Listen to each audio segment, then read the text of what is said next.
Hello students, पिछले lecture में क्या पढ़ा बेटा हमने? वेक्टर्स को पढ़ा था, उससे पहले बेसिक मैथमेटिक्स किया था। Today we will start kinematics, mechanics को स्टार्ट करेंगे हम, ठीक है। तो अगला जो चैप्टर आपका है वो क्या है आपके पास? काइनेमेटिक्स।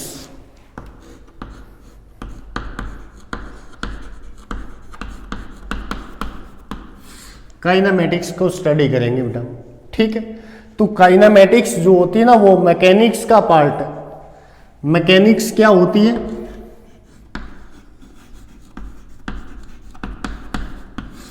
मैकेनिक्स साइंस की वो ब्रांच होती है बेटा मैकेनिक्स, जिसके अंदर आप किसको पढ़ते हो? ऑब्जेक्ट के मोशन को पढ़ते हो और उसका कोज पढ़ते हो, ठीक है। तो the branch of physics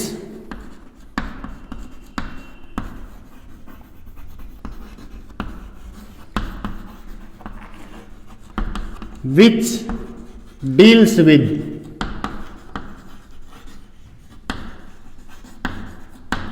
the study of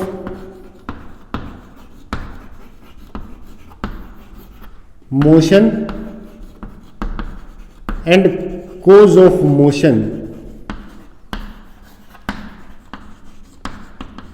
of objects,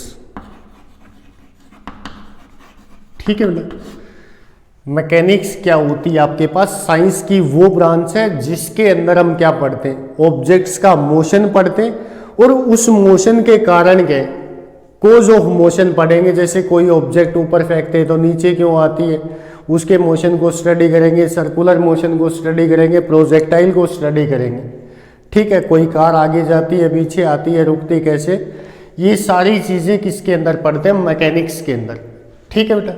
mechanics को दो पार्ट्स में डिवाइड किया जाता है, मैकेनिक्स, ठीक है। इसको टू पार्ट्स में डिवाइड करते हैं। कौन कौन से? एक होता है बेटा स्टैटिक्स और एक होता है डायनामिक्स।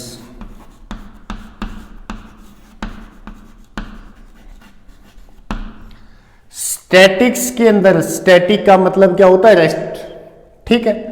तो यहां पे क्या स्टडी करेंगे? Study of forces,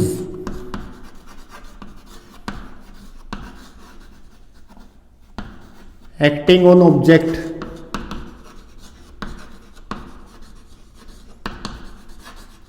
at rest, ठीक है। ऑब्जेक्ट्स के ऊपर फोर्सेस लग रहे हैं और ऑब्जेक्ट रेस्ट में, उसके बारे में जितनी भी ऑब्जर्वेशन आप पढ़ोगे ना वो किसके अंदर पढ़ते हैं? स्टैटिक्स के अंदर पढ़ते हैं। डायनामिक्स के अंदर स्टडी ऑफ फोर्सेस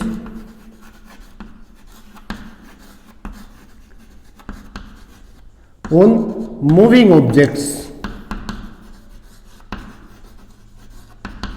जो ऑब्जेक्ट्स मोशन में उनके ऊपर फोर्सेस की जो स्टडी होती है ना वो किसके अंदर करते हैं? हम डायनामिक्स के अंदर करते हैं बेटा, ठीक है। स्टैटिक्स क्या होता है? फोर्सेस की स्टडी करना जब ऑब्जेक्ट रेस्ट के ऊपर हो तब। जब ऑब्जेक्ट मोशन में होती है उस समय जो स्टडी करते हैं फोर्सेस की वो क्या कहलाती है बेटा? डायनामिक्स कहलाती। अब जो आपके पास डायनामिक्स वो फर्दर डिवाइड होती है टू पार्ट्स के अंदर। कौन कौन से बेटा? एक तो काइनेमेटिक्स जो हमें पढ़ना है और एक काइनेटिक्स। अब इनमें क्या डिफरेंस है? काइनेमेटिक्स के अंदर हम मोशन को स्टडी करते हैं। काइनेमेटिक्स क्या होती है बेटा? फिजिक्स की वो ब्रांच होती है जो स्टडी ऑफ मोशन, मोशन की स्टडी करते हैं। तो काइनेमेटिक्स क्या लिखोगे आप? Branch of physics which deals with the study of motion of objects without studying the cause of motion.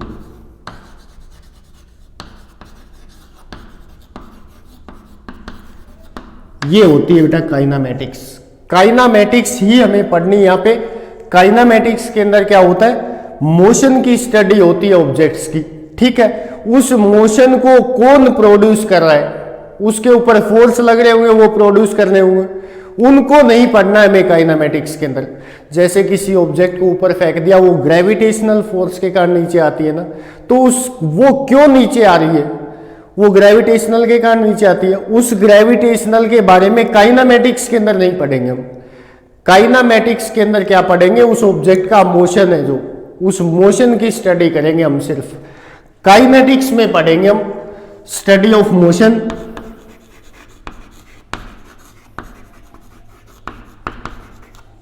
of objects with cause of producing it।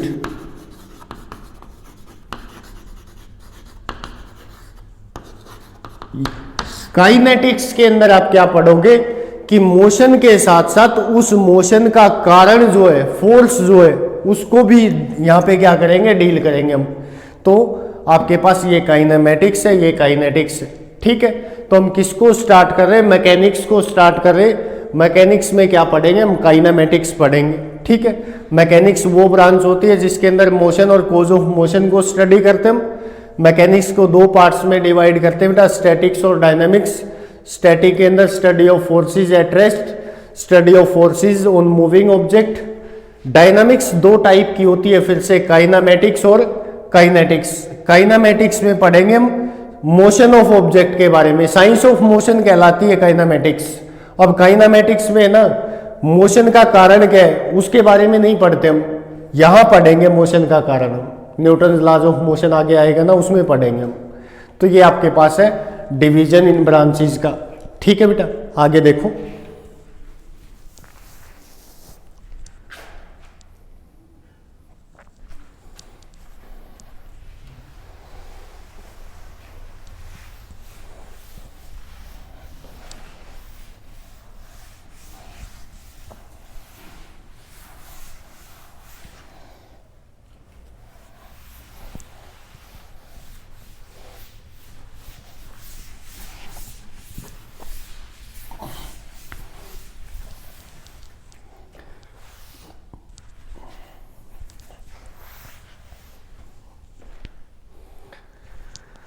अब kinematics के अंदर हमें मोशन की स्टडी करनी है बेटा, ठीक है। उससे पहले क्या पढ़ते हम, रेफरेंस फ्रेम पढ़ते हैं, फ्रेम ऑफ रेफरेंस।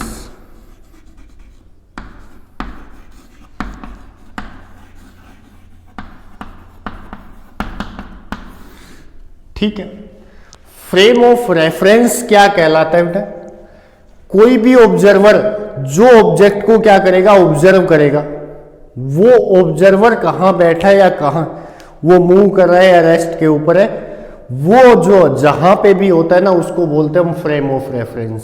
तो क्या डेफिनेशन होती है, किसी भी चीज को ऑब्जर्व करने के लिए क्या चाहिए, अगर मैं ऑब्जर्वर हूं तो मेरे को क्या चाहिए बेटा, एक तो मेरी खुद की लोकेशन चाहिए, एक हमें क्या चाहिए, स्टॉप वॉच चाहिए।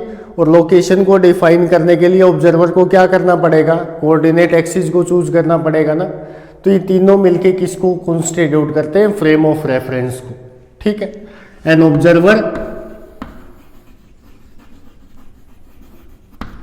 ठीक है, stop watch and coordinate axis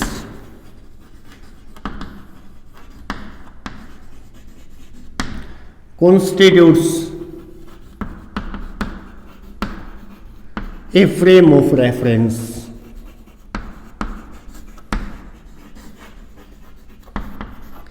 इनसे मिलके बनता है फ्रेम ऑफ रेफरेंस। या सिंपली आप क्या बोल सकते हो कि ऑब्जर्वर की जो लोकेशन होती है ना, और ऑब्जर्वर जो टाइम ऑब्जर्व करता है, वो ऑब्जर्वर की लोकेशन के लिए क्या चाहिए, कोऑर्डिनेट एक्सिस। तो ऑब्जर्वर क्या है, फ्रेम ऑफ रेफरेंस है आपके पास, ठीक है। दो टाइप में डिवाइड करते हैं फ्रेम ऑफ रेफरेंस को, inertial frame of reference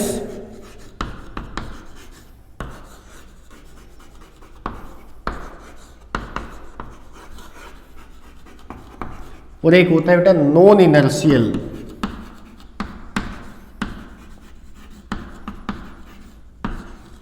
frame of reference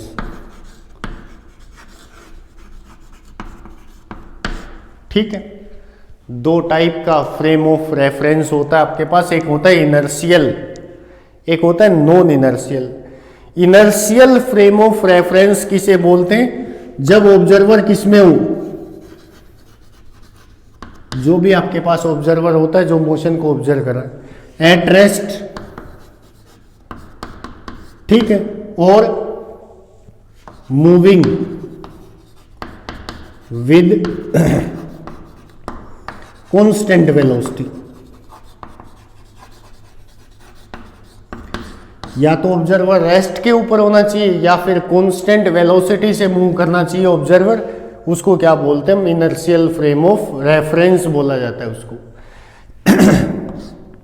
velocity constant, इसका मतलब है एक्सेलरेशन कितना होगा? 0, ठीक है।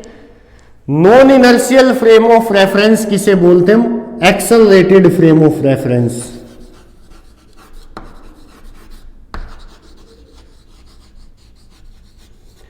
अगर ऑब्जर्वर जिस फ्रेम में बैठा है, जहां बैठा है, वो एक्सेलरेट कर रहा है तो वो क्या कहलाएगा?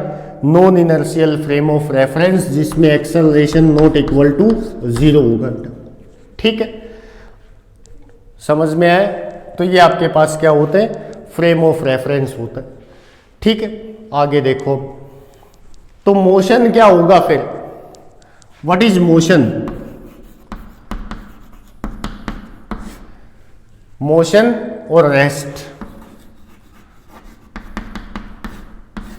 देखो मोशन क्या होता है, मान लिया बेटा मेरे पास ये चौक है, ठीक है, ठीक है ना, मैं ऑब्जर्वर हूं, मैं यहां से यहां चला गया, ठीक है, क्या ये मोशन में? मेरे रिस्पेक्ट में नहीं है बेटा, क्योंकि इसने मेरे रिस्पेक्ट में अपनी पोजीशन को चेंज नहीं किया है। ठीक है, अगर ये यहां से यहां ले गया मैं, तो मेरे रिस्पेक्ट में, एक इसमें मोशन में, क्योंकि इसने क्या किया? अपनी पोजीशन को चेंज किया। तो कोई भी ऑब्जेक्ट मोशन में कब कहलाती है?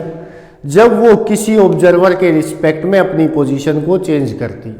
ठीक है, when an object changes its position with respect to an observer, then it is said to be in motion। Observer को ही फ्रेम ऑफ रेफरेंस होता है, ऑब्जर्वर ही। ठीक है, तो कोई भी ऑब्जेक्ट अगर अपनी पोजीशन को चेंज करती है किसी भी ऑब्जर्वर के रिस्पेक्ट में, तो वो किस में कहलाएगी? मोशन के अंदर कहलाएगी बेटा। अगर when an object does not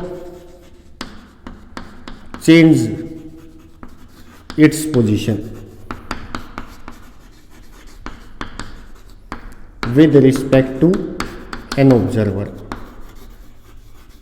अगर किसी ऑब्जर्वर के रिस्पेक्ट में ऑब्जेक्ट अपनी पोजीशन को चेंज कर लेती है, तो मोशन में नहीं चेंज करती है, तो वो किसके अंदर कहलाएगी? रेस्ट के अंदर कहलाएगी वो। ठीक है, ये आपके पास है रेस्ट एंड मोशन। ठीक है, दोनों एक दूसरे के इक्विवेलेंट होते हैं बेटा, एब्सोल्यूट कोई नहीं है। देयर विल बी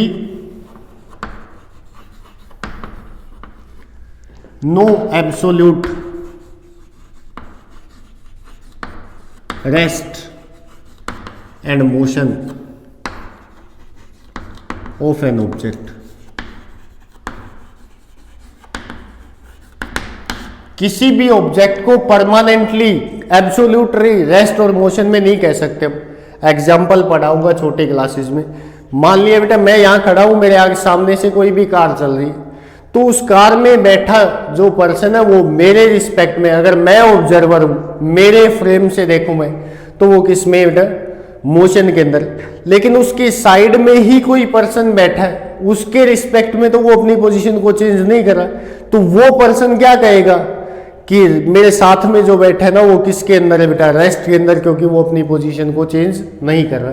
तो एक ही ऑब्जेक्ट है, जैसे ही आप फ्रेम ऑफ रेफरेंस बदलते हो, ऑब्जर्वर बदलते हो, उसकी स्टेट बदल जाती है बेटा। मेरे रिस्पेक्ट में तो क्या बताऊंगा मैं उसको? मोशन में, जबकि साइड में जो ट्रेन में बैठा होता है वो किस में बताएगा उसको? रेस्ट में। तो कोई भी ऑब्जेक्ट एब्सोल्युटली रेस्ट और मोशन के अंदर नहीं होती है बेटा, ठीक है। Rest and motion are equivalent to each other, किसके ऊपर डिपेंड करते हैं, वो ऑब्जर्वर के ऊपर डिपेंड करते हैं कि ऑब्जर्वर की लोकेशन कहाँ है आपके पास, ठीक है। तो ये रेस्ट और मोशन आपके पास है। आगे देखो बेटा,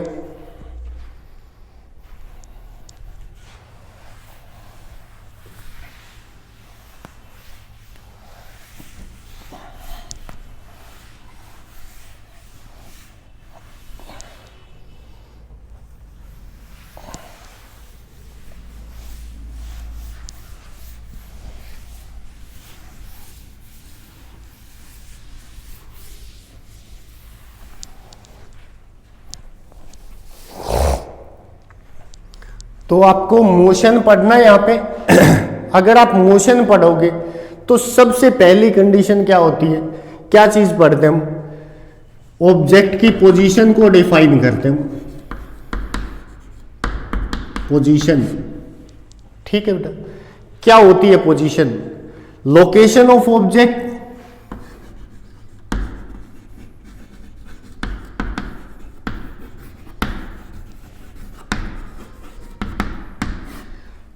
पोजीशन का मतलब क्या है कि कोई भी ऑब्जेक्ट जब आप ऑब्जर्व कर रहे हो तो उसकी लोकेशन क्या है, उसकी लोकेशन ही क्या कहलाती है, पोजीशन कहलाती है। और ऑब्जेक्ट की लोकेशन को डिफाइन करने के लिए क्या करोगे, कोऑर्डिनेट एक्सिस। मान लिया कोई ऑब्जेक्ट यहां पे है बेटा, ठीक है, ये ओरिजिन, तो इस ऑब्जेक्ट की पोजीशन को डिफाइन करने के लिए क्या करोगे आप, हमें क्या चाहिए, इसका एक्स कोऑर्डिनेट चाहिए बेटा, इसका कि एक्स यहां पे है और वाई यहां पे, ठीक है। तो किसी भी ऑब्जेक्ट की लोकेशन जो होती है ना, किसके अंदर, स्पेस के अंदर, वो क्या कहलाती है, उसकी पोजीशन। और पोजीशन अगर आपको पता हो, आप क्या खींच सकते हो, उसका पोजीशन वेक्टर खींच सकते हो बेटा। ये मान लिया पॉइंट पी है, इसकी लोकेशन है, ये यहां पे है कोई ऑब्जेक्ट, तो उसका पोजीशन वेक्टर क्या होगा, ये होगा ना, ये R1 मान लिया हमने, position vector of object, OP जो होगा, ठीक है। अब देखो आगे, पोजीशन का मीनिंग क्या होता है, लोकेशन, लोकेशन डिफाइन करनी होती है आपको ऑब्जेक्ट की, ठीक है। अगली जो चीज आती है इसके अंदर, डिस्प्लेसमेंट। क्या होती है बेटा displacement, what is displacement, change in position of object,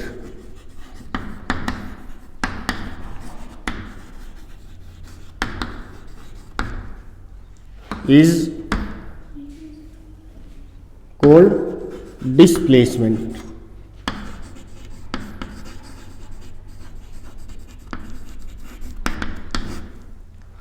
object की जो लोकेशन होती है आपके पास, चेंज इन पोजीशन जो होती है, उस चेंज इन पोजीशन को निकालने के लिए किसका यूज करते हैं हम, डिस्प्लेसमेंट का यूज करते हैं, ठीक है। चेंज इन पोजीशन जो होता है ना ऑब्जेक्ट का, वही क्या कहलाता है, उसकी डिस्प्लेसमेंट कहलाता है, ठीक है। या फिर आपके छोटी क्लासेस में पढ़ा होगा आपने, ठीक है, shortest distance between any two points,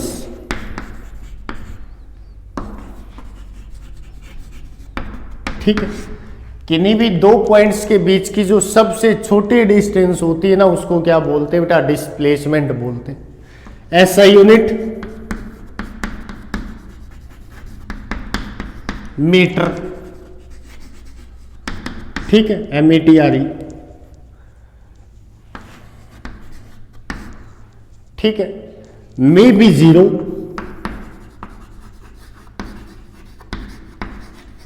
negative और पॉजिटिव, तीनों वैल्यू हो सकती है डिस्प्लेसमेंट की, नेगेटिव भी हो सकती है, वो 0 भी हो सकती है और वो पॉजिटिव भी हो सकती है। वेक्टर क्वांटिटी, क्योंकि सबसे छोटे रास्ते की डायरेक्शन होती है बेटा आपके पास, और डायरेक्शन अगर आपके पास होगी ना तो वो क्या कहलाएगी, वेक्टर क्वांटिटी कहलाएगी। तो ये डिस्प्लेसमेंट होती है। मान लिया इस ऑब्जेक्ट की लोकेशन P पे थी, ठीक है, ये ऑब्जेक्ट P से चल के Q के ऊपर आ जाती है, ये पॉइंट है Q। तो इस Q का पोजीशन क्या होगी, Q पॉइंट की पोजीशन लोकेशन क्या होगी, उसका वेक्टर खींच दोगे ना, ये क्या होगा, ये R2 पोजीशन वेक्टर होगा Q का। अगर आपको इस ऑब्जेक्ट की डिस्प्लेसमेंट चाहिए तो ये आपके पास इस ऑब्जेक्ट की क्या रही, चेंज इन पोजीशन ना, उसी को तो डिस्प्लेसमेंट बोलते हम। Change in position del R चाहिए ना आपको, तो डेल आर की वैल्यू कितनी आएगी, फाइनल पोजीशन ये, इनिशियल ये, तो फाइनल का पोजीशन वेक्टर क्या है आपके पास, R2 माइनस R1, ये आपके पास आती है डिस्प्लेसमेंट। ठीक है बेटा, तो ऐसे निकालते हम डिस्प्लेसमेंट को, सबसे छोटी दूरी जो होती है दो पॉइंट के बीच की। और दो पॉइंट कौन से होते हैं बेटा, एक होता है इनिशियल पॉइंट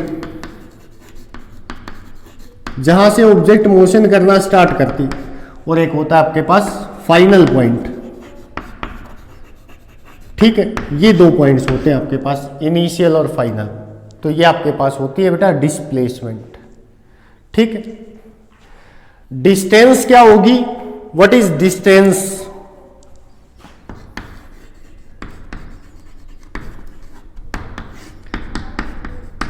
ठीक है, व्हाट इज डिस्टेंस। डिस्टेंस क्या होती है बेटा, मान लेता हूं मैं ये ऑब्जेक्ट P पॉइंट पे थी, ये Q पे आई, ये इस रास्ते की बजाय इस रास्ते से आती Q के ऊपर। ठीक है, तो जिस रास्ते के ऊपर से ऑब्जेक्ट होती हुई आ रही है ना, उसकी लंबाई क्या कहलाएगी, डिस्टेंस कहलाएगी, इस रास्ते की लंबाई। जबकि सबसे छोटा रास्ता ये है ना, तो ये डेल आर तो क्या बनेगी आपके पास, डिस्प्लेसमेंट बनेगी, और ये क्या बनेगी आपके पास, डिस्टेंस बनेगी। तो डिस्टेंस की डेफिनेशन क्या होगी, the length of real path, वास्तविक रास्ते की लंबाई जो होती है ना बेटा, वो क्या कहलाती है, डिस्टेंस कहलाती। अब अगर ऑब्जेक्ट मोशन में होगी तो उस वास्तविक रास्ते की जो लंबाई आप निकालोगे रियल पाथ की, वो लंबाई कभी भी जीरो नहीं आएगी, नेवर भी जीरो। डिस्टेंस कभी भी जीरो नहीं होती है बेटा। और आप किसी भी रास्ते के ऊपर चल सकते हो ना, कोई कंडीशन नहीं होती आपके पास। ठीक है, तो अगर डायरेक्शन की कंडीशन नहीं होगी तो स्केलर क्वांटिटी। ठीक है, the length of real path is called distance, never be zero, scalar quantity, SI unit metre. ठीक है बेटा, ये आपके पास क्या है, डिस्टेंस। वास्तविक रास्ते की लंबाई कभी भी जीरो नहीं होगी, स्केलर क्वांटिटी और एसआई यूनिट मीटर। ठीक है बेटा, आगे देखते हैं हम इसको।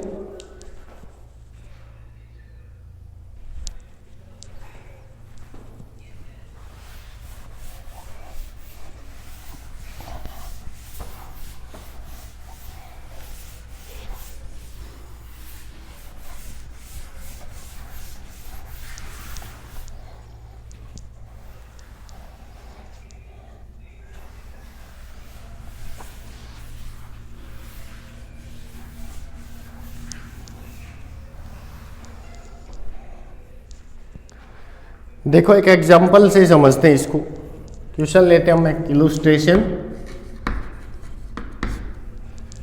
एक ऑब्जेक्ट आपके पास है,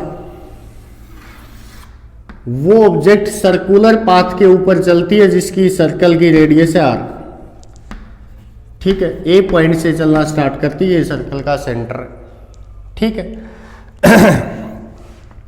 यही ऑब्जेक्ट यहां से चलते हुए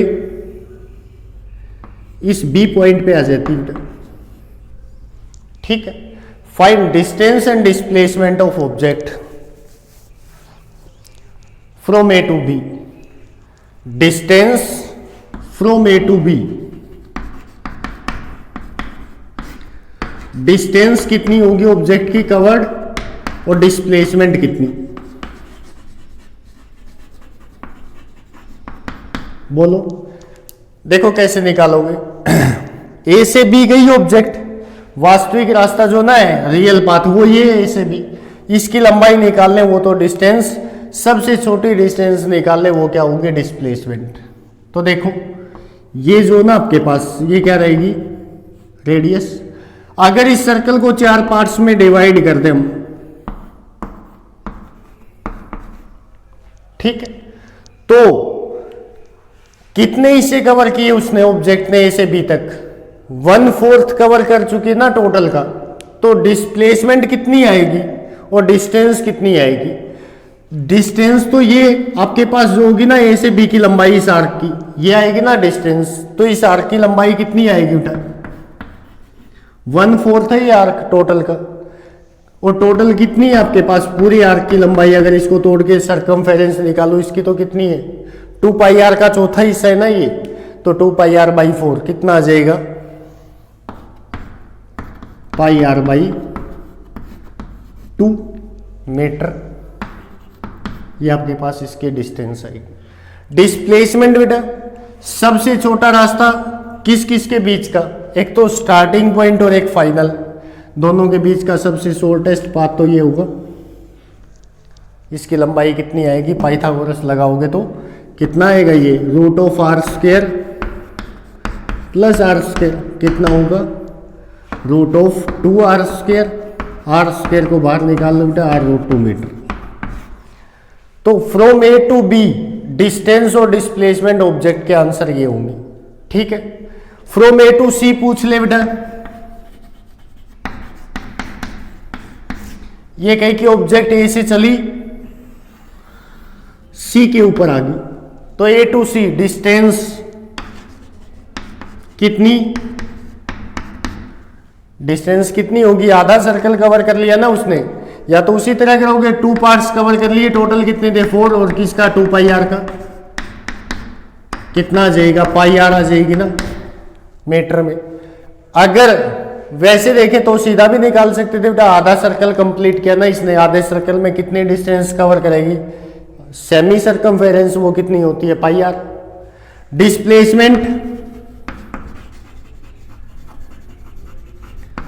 डिस्प्लेसमेंट कितनी आएगी, इनिशियल ये फाइनल ये बीच वाला देखना ही नहीं हमें, इनिशियल और फाइनल के बीच का सबसे छोटा रास्ता तो ये बेटा कितना आएगा, ये डायमीटर कितना होता है 2r, ठीक है।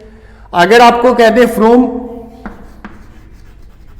ए टू डी, एक पॉइंट और दे दिया आपको ये डी, ए से डी तक निकालो, तो ए से डी तक डिस्टेंस कितनी, व्हाट इज डिस्टेंस, 3 हिस्से कवर के दिए ना, 3/4 कितना 2πr का, यहां से यहां तक 3 पार्ट्स कंप्लीट कर चुकी है, टोटल कितने थे 4, कितना आ जाएगा बेटा 3/2 πr मीटर। डिस्प्लेसमेंट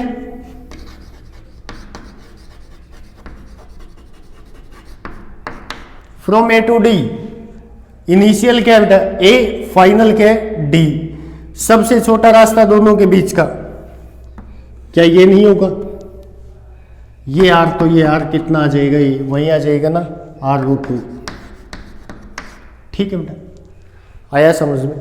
अगर आपको कह दे फ्रॉम ए टू ए, एक कंप्लीट रिवॉल्यूशन के अंदर from A to A, object A से ही चले, पूरा चक्कर कंप्लीट कर ले 1 रिवॉल्यूशन, डिस्टेंस और डिस्प्लेसमेंट, तो डिस्टेंस कितनी आएगी,